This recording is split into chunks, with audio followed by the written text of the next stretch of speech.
Dans un monde où les interactions sont constantes, une compétence reste primordiale, la capacité à se connecter aux autres. C'est le cœur de relations réussies, de carrières florissantes et de vies épanouies.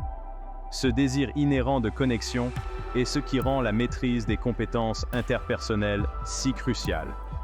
Lorsque nous sommes capables de communiquer efficacement, de faire preuve d'empathie et de créer des liens, nous ouvririons un monde de possibilités. C'est là que le livre de Dale Carnegie, Comment se faire des amis et influencer les autres, entre en jeu. Publié en 1936, ce livre révolutionnaire s'est vendu à plus de 30 millions d'exemplaires dans le monde, devenant un guide intemporel pour la réussite personnelle et professionnelle.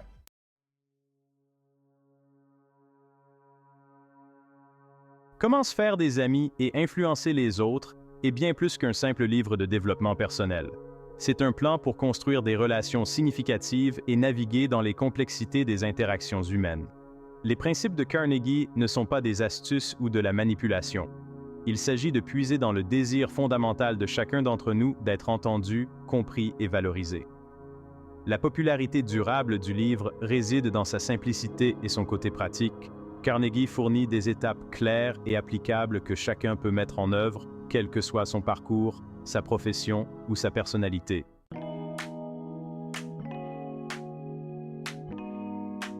Que signifie réellement réussir? Se mesure-t-elle uniquement à la richesse matérielle et aux réussites professionnelles? Comment se faire des amis et influencer les autres suggère que le véritable succès englobe bien plus que la validation extérieure. Il s'agit de cultiver des relations solides, d'exercer une influence positive sur ceux qui nous entourent et de laisser un héritage durable de bienveillance et de compréhension. En maîtrisant l'art des relations humaines, nous ouvrons un monde de possibilités, non seulement pour nous-mêmes, mais aussi pour toutes les personnes que nous rencontrons. Nous créons un effet d'entraînement positif en incitant les autres à adopter l'empathie, le respect et des liens authentiques. Dans les sections suivantes, nous allons explorer les principes fondamentaux énoncés dans le chef-d'œuvre de Carnegie, en fournissant des exemples concrets et des mesures pratiques pour vous aider à appliquer ces enseignements intemporels dans votre propre vie. Préparez-vous à entreprendre un voyage transformateur pour libérer votre plein potentiel et créer une vie plus épanouissante et percutante.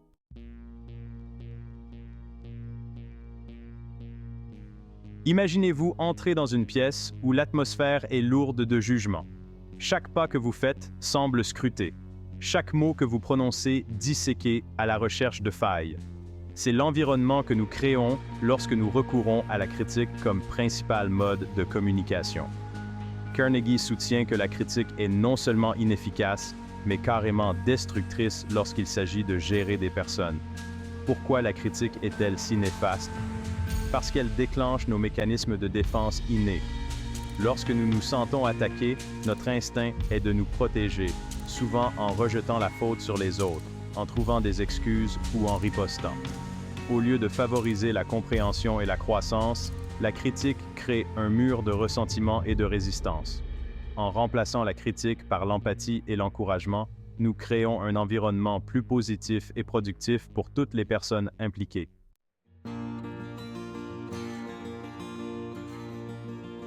L'un des principes fondamentaux dans la gestion des relations humaines est d'éviter toute forme de condamnation. Il est facile de juger, de pointer du doigt et de déclarer les autres fautifs. Mais cette approche conduit rarement à des résultats positifs. Au lieu de condamner, Carnegie nous encourage à rechercher la compréhension. Lorsque nous nous efforçons de comprendre les raisons qui sous-tendent les actions de quelqu'un, nous ouvrons la porte à l'empathie et à la compassion. Ce changement de mentalité ne signifie pas cautionner les mauvaises actions, ni accepter un comportement inacceptable. Cela signifie simplement aborder les situations avec la volonté d'écouter, d'apprendre et de comprendre les motivations profondes.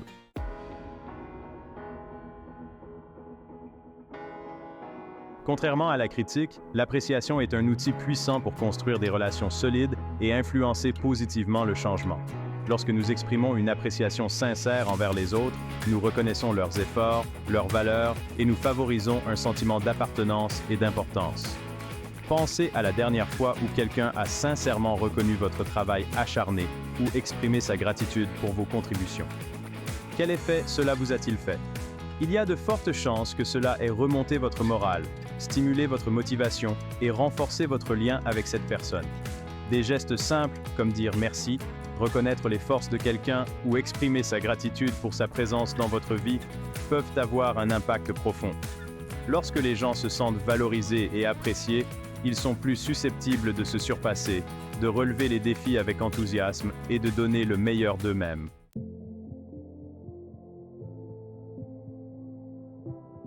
En adoptant les principes consistant à éviter la critique, à remplacer la condamnation par la compréhension et à exprimer une appréciation sincère, nous créons un environnement positif et encourageant où les personnes se sentent en sécurité pour être elles-mêmes, prendre des risques et viser le meilleur d'elles-mêmes.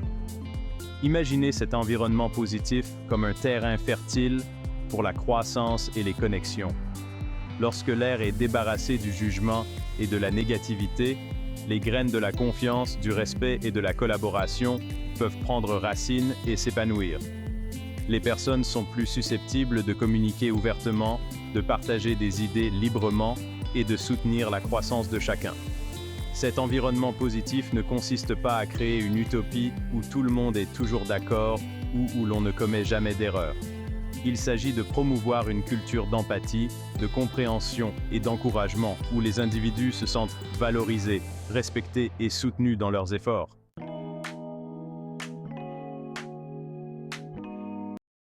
Au cœur de la humaine se trouve un désir fondamental, celui d'amitié. Nous aspirons tous à la connexion, à l'acceptation et au sentiment d'appartenance. Ce désir inné nous pousse à rechercher des amitiés, à construire des relations et à aspirer à l'approbation dans nos vies personnelles et professionnelles. Dale Carnegie a reconnu ce désir universel et a consacré une section entière de son livre « Comment se faire des amis » à l'exploration de l'art de la sympathie. Il avait compris qu'être apprécié ne se résume pas à la manipulation ou au charme superficiel. Il s'agit de cultiver des liens authentiques fondés sur l'empathie, le respect et un intérêt sincère pour les autres.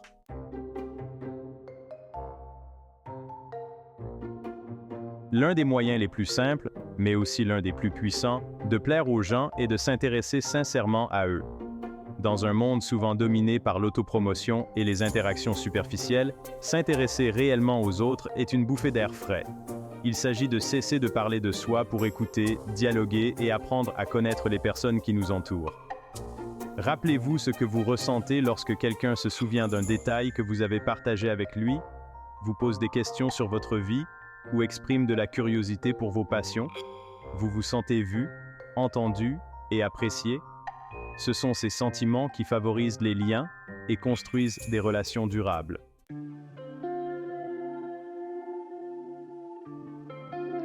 Dans un monde de rencontres fugaces et d'interactions innombrables, se souvenir du nom de quelqu'un peut sembler anodin. Cependant, Carnegie soutient que se souvenir et utiliser le nom d'une personne est l'un des moyens les plus simples et pourtant les plus puissants de la faire se sentir valorisée et appréciée. Rappelez-vous une fois où quelqu'un que vous veniez de rencontrer s'est souvenu de votre nom. Avez-vous ressenti un sentiment de connexion, même si l'interaction était brève? Se souvenir du nom de quelqu'un montre que vous étiez attentif, que vous la considérez comme un individu à part entière et que vous vous souciez suffisamment d'elle pour faire l'effort de vous souvenir de quelque chose de personnel à son sujet. Se souvenir des noms demande de la pratique et un effort conscient. Ce simple acte de se souvenir et d'utiliser le nom de quelqu'un peut avoir un impact profond sur vos interactions.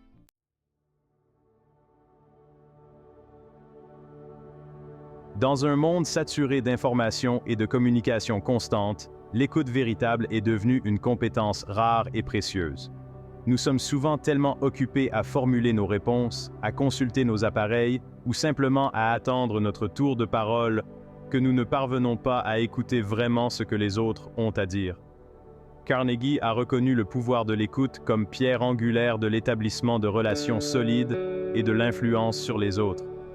Il avait compris que la véritable écoute ne consiste pas seulement à entendre les mots prononcés par quelqu'un, mais à s'engager activement dans son message, à comprendre son point de vue et à le faire se sentir entendu et valorisé. Maîtriser l'art de l'écoute implique de faire taire votre dialogue intérieur, de mettre de côté les distractions et de concentrer toute votre attention sur la personne qui parle.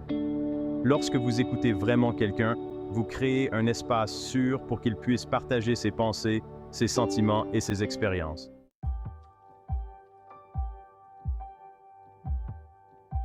Imaginez ceci, vous êtes passionné par une idée, un projet, une vision. Vous y croyez dur comme fer et souhaitez que les autres partagent votre enthousiasme. Mais comment rallier les autres à votre cause sans recourir à la force, à la manipulation, ni les laisser avec un sentiment de défaite? C'est là que les principes de persuasion de Carnegie entrent en jeu. Il soutient que la véritable persuasion ne consiste pas à imposer sa volonté aux autres, mais à les guider pour qu'ils perçoivent la valeur et le bien fondé de votre point de vue.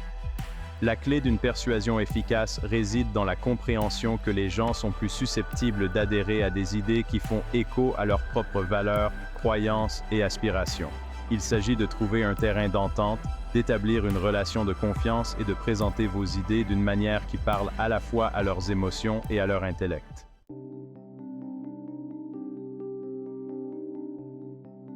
C'est dans la nature humaine de vouloir avoir raison, de défendre ses convictions et de convaincre les autres de notre point de vue. Cependant, Carnegie nous met en garde contre les dangers de l'argumentation, surtout lorsqu'il s'agit de rallier les gens à notre cause. Il soutient que les disputes conduisent rarement à des résultats productifs et se soldent souvent par du ressentiment, de la défensive et des relations endommagées. Lorsque nous nous engageons dans une dispute, notre instinct est de prouver à l'autre qu'il a tort, de souligner les failles dans son raisonnement et d'en sortir vainqueur. Cette approche conflictuelle crée un mur entre nous, rendant presque impossible de trouver un terrain d'entente ou de parvenir à une compréhension mutuelle. En choisissant la collaboration plutôt que le conflit, vous ouvrez la porte à des résultats plus positifs et plus productifs. Trouvez un terrain d'entente. Commencez par trouver un terrain d'entente pour rallier les gens à votre façon de penser. Identifiez les valeurs, les croyances ou les objectifs communs. Les gens sont plus réceptifs lorsqu'ils ont le sentiment de faire partie de la même équipe. Vous n'êtes pas obligé d'être d'accord sur tout. Trouvez des points de convergence et appuyez-vous dessus. Mettez en avant les aspects qui correspondent à leurs priorités. Établissez un pont entre les perspectives. Reconnaissez leurs points de vue et répondez à leurs préoccupations. La persuasion consiste à construire des ponts de compréhension. Créer une base de confiance et de collaboration. Guidé par le questionnement. Les questions sont des outils de persuasion puissants. Elles guident les gens vers votre point de vue sans leur dire directement ce qu'ils doivent penser. Posez des questions réfléchies pour inviter à la découverte personnelle. Au lieu de faire des affirmations, reformulez-les en questions ouvertes. Par exemple, demandez « Quels sont les avantages potentiels de cette approche ?» Encouragez l'esprit critique et l'appropriation des conclusions. Guidez vers la compréhension, pas vers la tromperie. Utilisez les questions pour favoriser la compréhension et le respect mutuel. L'essence du véritable leadership. Le véritable leadership ne consiste pas à exercer son autorité ou à exiger l'obéissance. Il s'agit d'inspirer les autres à adhérer à une vision commune, à viser l'excellence et à mettre leur talent unique au service d'un objectif commun. Il s'agit de guider, de soutenir et de donner aux autres les moyens d'atteindre leur plein potentiel tout en favorisant une culture de respect, de collaboration et de croissance continue. Carnegie a compris que le leadership n'est pas une position, mais une façon d'être. Il s'agit de donner l'exemple, d'inspirer la confiance et de créer un environnement où chacun se sent valorisé, respecté et motivé à faire de son mieux.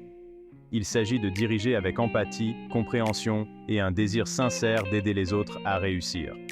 L'un des aspects les plus cruciaux d'un leadership efficace est la capacité à guider et à corriger sans créer de ressentiment ni nuire aux relations. Cela exige un équilibre délicat entre fermeté et compassion, une volonté de s'attaquer directement aux problèmes tout en maintenant un esprit de respect et de compréhension.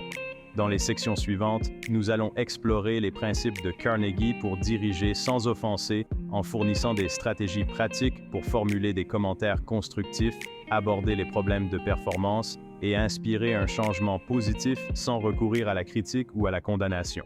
Les éloges, la graine de l'inspiration. Imaginez un jardin où des graines sont plantées mais jamais arrosées ni entretenues. Ces graines vont-elles s'épanouir et donner des plantes vigoureuses? C'est peu probable.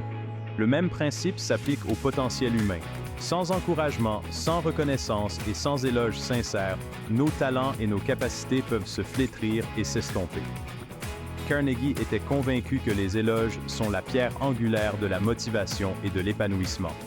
Lorsque nous reconnaissons les forces de quelqu'un, que nous célébrons ses réussites et que nous exprimons une appréciation sincère pour ses efforts, nous arrosons les graines de son potentiel, l'inspirant à s'épanouir et à prospérer.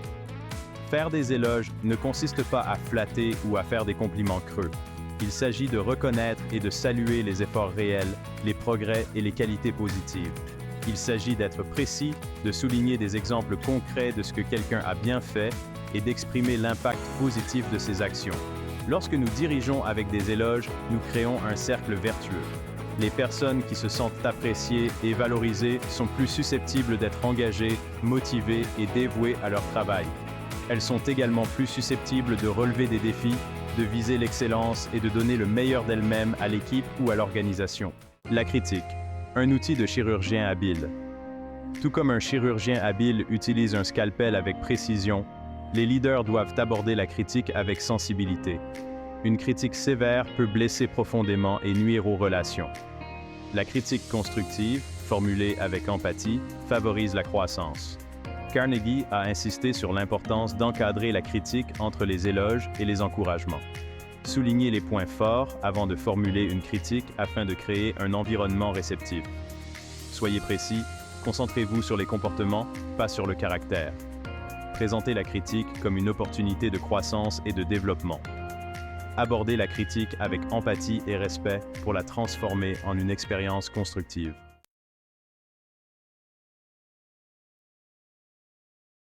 Encouragez la croissance, pas le ressentiment. Le leadership consiste à créer un environnement où les individus se sentent encouragés à grandir et à atteindre leur plein potentiel. Créer une culture d'amélioration continue où les erreurs sont des occasions d'apprentissage. Les leaders efficaces inspirent la croissance plutôt que le ressentiment. Les gens acceptent le changement lorsqu'ils se sentent soutenus et valorisés. Offrez des retours d'informations réguliers et des opportunités de développement. Encouragez les individus à sortir de leur zone de confort et à considérer les erreurs comme des occasions d'apprentissage. Encouragez une culture de croissance, de soutien et d'amélioration continue.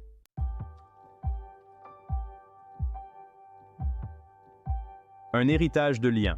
Les principes de Dale Carnegie offrent bien plus que de simples astuces pour se faire des amis. Ils nous guident dans la gestion des relations humaines et la construction de la compréhension mutuelle. Le véritable succès se mesure à la qualité de nos relations.